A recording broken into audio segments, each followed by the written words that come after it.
Hello viewers, blog video আপনাদের স্বাগতম। আমি দেখাবো আমার গ্রাম নড়াইল থেকে কিভাবে ঢাকা যাওয়া যায়। যাইতেছি ভ্যানে।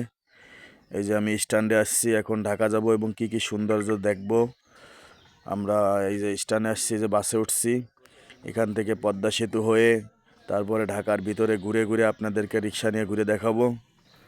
দেখেন এই যে কন্ট্রাক্টর, এই যে আপনার বেচতেছে, শসা বেচতেছে, সিঙ্গাড়া বেচতেছে বাসের ভিতরে। এটা নড়াইল এক্সপ্রেস বাস। এই যে আমরা পদ্মা সেতুতে চলে আসছি, পদ্মা সেতুর টোল প্লাজার। এখানে এই দেখেন পদ্মা সেতুতে যে টোল প্লাজার শেষ করে আমরা এখন উঠতেছি আমার সেই স্বপ্নের পদ্মা সেতুতে। স্বপ্নের পদ্মা সেতু আপনাদের দেখানোর চেষ্টা করতেছি। এই দেখেন সেই স্বপ্নের পদ্মা সেতু। আসলে ভাই আমাদের এখানে কত দিন যে কেটে গেছে, ঈদের সময় হলে বাড়ি যাইতে পারি নাই, কিন্তু সেই জায়গায় এখন কয়েক মুহূর্তে পার হয়ে যাব। দেখেন সেই স্বপ্নের পদ্মা সেতু। আমি আপনাদের ঢাকা কিভাবে যেতে হয়, আমার এলাকায় কি সৌন্দর্য আছে সেটা দেখানোর চেষ্টা করতেছি। এই সেই সবচেয়ে বড় সৌন্দর্য বাংলাদেশের পদ্মা সেতু। এই দেখেন কত সুন্দর লাগতেছে উপর থেকে, যে কি সুন্দর দৃশ্য, মনে হচ্ছে কোনো বিদেশি কান্ট্রিতে চলে এসেছি। যেরকম মন মাতানো দৃশ্য, সেরকম রেল ব্রিজ। এই যে আমাদের এই পাশে যেটা, এটা হচ্ছে হলো রেলের ব্রিজ। রেল চলে যাচ্ছে, তারপরে আপনারা দেখেন গাড়ি নামতেছে উঠতেছে, কত সুন্দর দৃশ্য। তলের দৃশ্যটা আরও সুন্দর ভাই, না দেখলে মিস করবেন। এই দেখেন কত সুন্দর দৃশ্য। এই যে পদ্মা সেতু, দুটা ব্রিজ ক্রস করে আমি চলে যাচ্ছি ঢাকার ওপারে। আগে এই পদ্মা সেতু পার হতে যে কত কষ্ট আমাদের যে করতে হয়েছে ভাই, সেসব কথা মনে উঠলে দুঃখের সীমা নাই। এই যে পুরো রেল ব্রিজ পার হয়ে ব্রিজের ওপারে আমি এখন পদ্মা সেতুর মাঝখানে আছি। দেখেন চর পড়ে গেছে চারিদিকে, কত সুন্দর লাগতেছে দেখতে, মনোরম দৃশ্য। আপনাদের দেখলে মন ভরে যাবে। দেখেন পদ্মা সেতু, আমার এলাকা থেকে যাইতে যে পদ্মা সেতু, সেটা বেঁধে গেছে। আপনাদের দেখানোর চেষ্টা করছি। এই যে আমরা পদ্মা সেতুর মাঝখানে আছি, এই দেখেন নদীর দৃশ্য দেখানোর চেষ্টা করতেছি আপনাদের। আসলে অনেক সাউন্ডের কারণে সাউন্ড রিমুভ করে দিছি আপনাদের সাথে শেয়ার করার জন্য, কথাটা ভালো আসার জন্য। এই যে স্বপ্নের পদ্মা সেতু পাড়ি দিব এখন। এই দেখেন মাঝখানে মনে হচ্ছে সেই দ্বীপ, মনে হচ্ছে মালদ্বীপে চলে এসেছি। এই দেখেন ইসের ভিতরটা একটু দেখানোর চেষ্টা করি।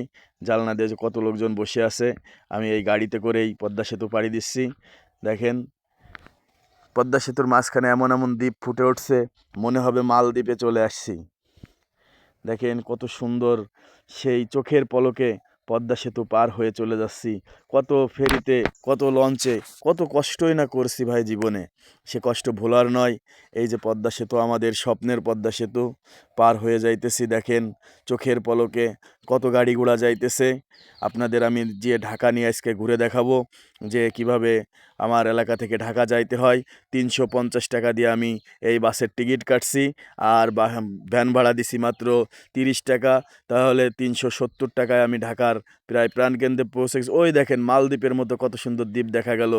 আসলে ওই যে নৌকা দেখা যাইতেছে, আসলে কি সুন্দর দৃশ্য। এই যে দ্বীপটা মালদ্বীপের মতো লাগতেছে। আসলে পদ্মা সেতুর সৌন্দর্য এই দ্বীপে আরও ফুটিয়ে উঠছে।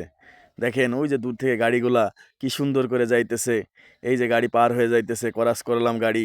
এখন যাব যে সেই স্বপ্নের পদ্মা সেতুতে। দেখেন আপনারা দেখানোর চেষ্টা করতেছি সেই, ওই যে আবারও দ্বীপ দেখা গেছে, ধরা পড়ছে দ্বীপ। দেখেন সাগরের মতো দ্বীপ, কি মালদ্বীপের মতো কত সুন্দর লাগতেছে। এই যে সেই প্লারগুলো, এই যে আমরা এখন নামবো, ঢাকার ভিতরে ঢুকবো পদ্মা সেতু থেকে। দেখেন ভাইরা, এই যে আমার সেই স্বপ্নের পদ্মা সেতু থেকে আমি নামতেছি এখন। দেখেন সেই কত নিচে আর কত উঁচু। এই যে সেই রেল ব্রিজ, রেল থেকে আমরা রেলেও করে আসা যায় আমাদের এলাকায় নড়াইলে। এটা একদম রেল ব্রিজ চলে গেছে আপনার, একদম বেনাফুল যে ঠেকছে। এই দেখেন আমরা নামতেছি, কত সুন্দর দৃশ্য, আসলে ভোলার নয়। পদ্মা সেতু, স্বপ্নের সেতু থেকে এখন নেমে গেলাম, আপনাদের ঢাকার ভিতর যাব। ঢাকার ভিতর যে ঢাকার দৃশ্যগুলো ঘুরবো। দেখেন কি সুন্দর সিনারি, কি সুন্দর দৃশ্য, পদ্মা সেতুর দৃশ্য। এই দেখেন কত সুন্দর লেক, এখানে নদীর মতো করছে। এই যে আসছি ঢাকার ভিতরে, আমরা আপনাদের ঘুরে দেখাবো ঢাকার ভিতরের দৃশ্য। আরও আমরা যাব সেই বন্দরে, যেখানে প্রেমিক প্রেমিকা ঘোরাঘুরি করে, আমরাও সেটা দেখানোর চেষ্টা করব। আজকে পুরো ঢাকা শহর আপনাদের ঘুরে দেখাবো, আমি আপনাদের সাথে আছি। এই যে আসছি সেই বন্দরে, দেখেন জোড়ায় জোড়ায় কীভাবে নৌকায় করে নিয়ে চলে যাইতেছে। এই দেখেন সেই বন্দর, এটা সেই নারায়ণগঞ্জ বন্দরে আসছি। এখানে দেখেন নৌকা করে এরকম বসে আছে অপেক্ষায় যে কখন এক জোড়া পাখি আসবে আর নিয়ে উড়ে যাবে। এই যে দেখেন, আর আসলাম রঙিন মাছের দোকানে, কত সুন্দর সেই মাছ, রঙিন মাছ। রঙিন মাছগুলো দেখেন কত সুন্দর করে ঘুরে ঘুরে দেখা যাচ্ছে, রঙিন মাছের দোকান।